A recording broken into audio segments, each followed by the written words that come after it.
O polêmico álcool, ele que já foi proibido lá nos Estados Unidos, no apogeu dos gangsters, né, com contrabando de álcool, mas é uma droga lista, a droga lista recreativa, né, mais consumida do mundo.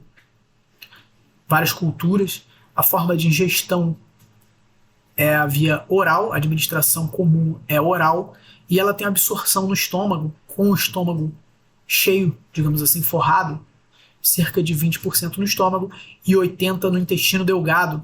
Há autores que dizem que quando há o estômago vazio, quando não tem ingestão de alimentos, você tem uma inversão nessa absorção.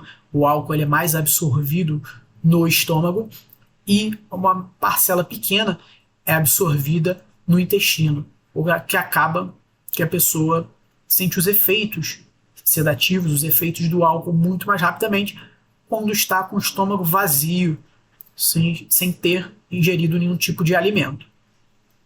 E ele é metabolizado praticamente todo no fígado, quase todo. E aí eu trouxe o esqueminha para vocês de como ele é sintetizado. Ele é metabolizado de álcool.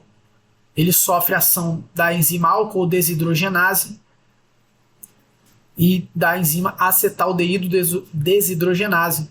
E aí ele é quebrado de um álcool e ele passa por um aldeído, depois ácido e por fim gás carbônico e água. É o fim dele, o fim do álcool. Então ele passa por essas etapas aí. Um álcool, um aldeído, um ácido e depois ele é quebrado em gás carbônico e água, graças a essas enzimas que estamos vendo ali. E a intoxicação aguda, o alcoolismo agudo, ele pode ser dividido em 3 fases. A fase de intoxicação do álcool. Uma pessoa ingere o álcool e sofre intoxicação dele. Ele começa com uma fase de excitação. Você tem a inibição da inibição. Os centros cerebrais responsáveis pela censura ficam deprimidos, ficam censurados também. A parte do cérebro que ela comanda a censura, aquele juízo de comportamento, ele fica também inibido. Então a pessoa fica mais soltinha, começa a falar muito, começa a se comportar às vezes de maneira inconveniente, e é chamada a fase de excitação ou a fase do macaco. A pessoa fica mais engraçada, fica fazendo gracinha. Posteriormente, temos a segunda fase, que é a fase da confusão ou a fase médico-legal, também chamada fase do leão. Ela é chamada de fase médico-legal porque é aqui onde os crimes acontecem. A pessoa está mais confusa mentalmente, ela não tem um juízo perfeito da realidade, dos julgamentos, ela tem a sua percepção diminuída, mais lenta, e ela se torna mais agressiva.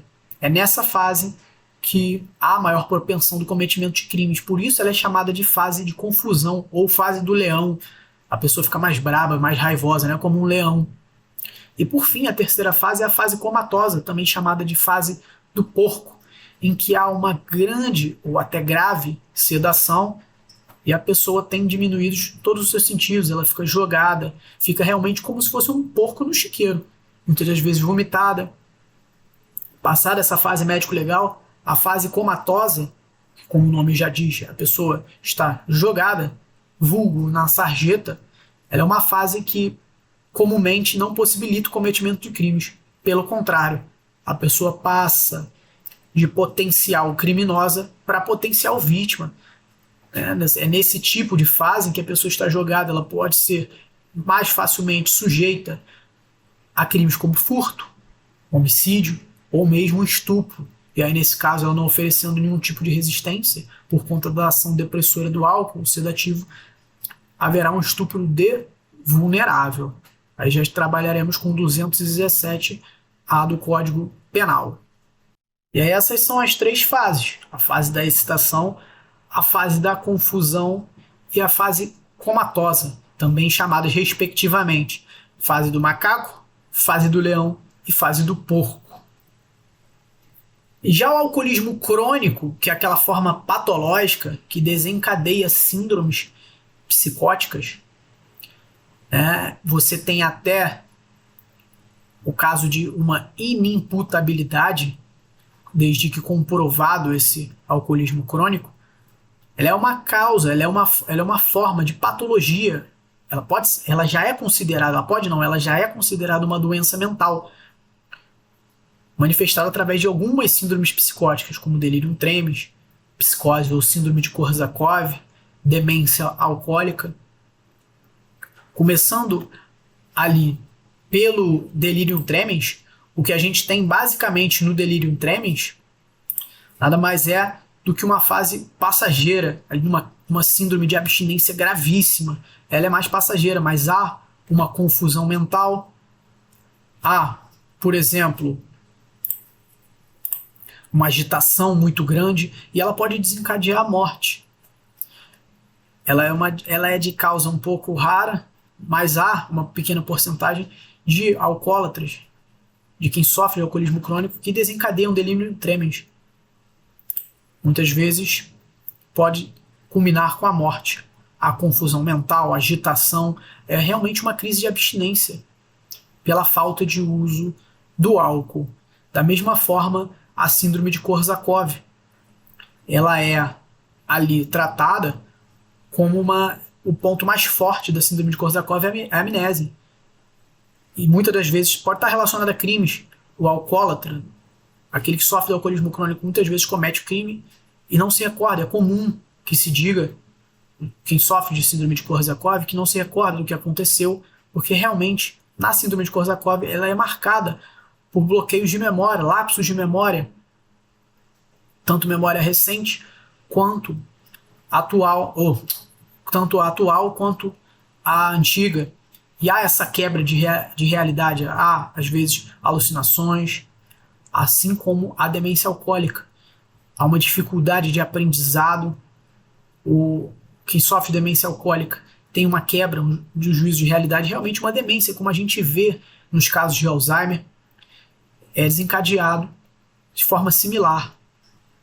Pelo fundo, né, a doença de fundo é o abuso da droga, causa uma demência similar a um Alzheimer, um estado de demência em que você tem dificuldade de aprendizado, dificuldade de julgamento, dificuldade de percepção da realidade, você começa a ter alucinações, tudo isso ocasionado pelo alcoolismo crônico, pelo abuso da droga, do álcool no caso.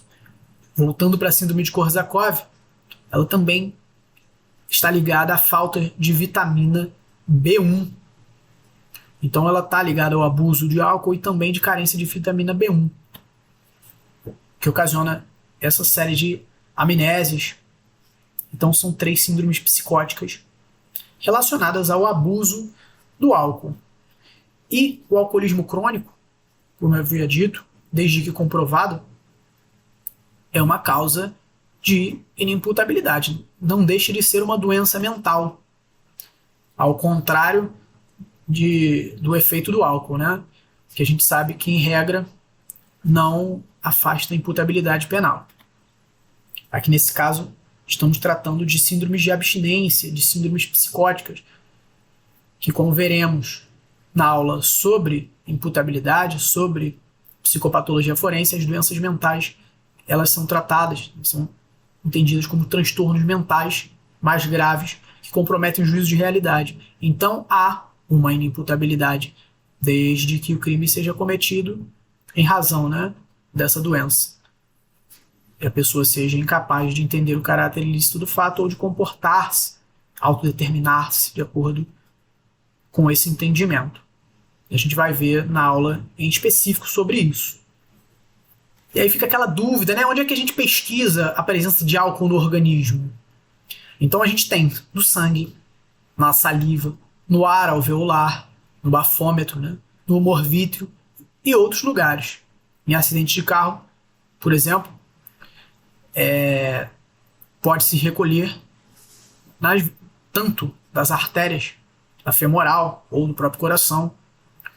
Então, como já foi dito, pode ser retirado do sangue, assim como da saliva, alveolar. Todos esses lugares são lugares para se retirar, para poder fazer a pesquisa da presença de álcool no organismo. E vai variar com o tipo de situação, né? Até a morte e tudo vai variar para onde vamos, por onde pesquisaremos o álcool.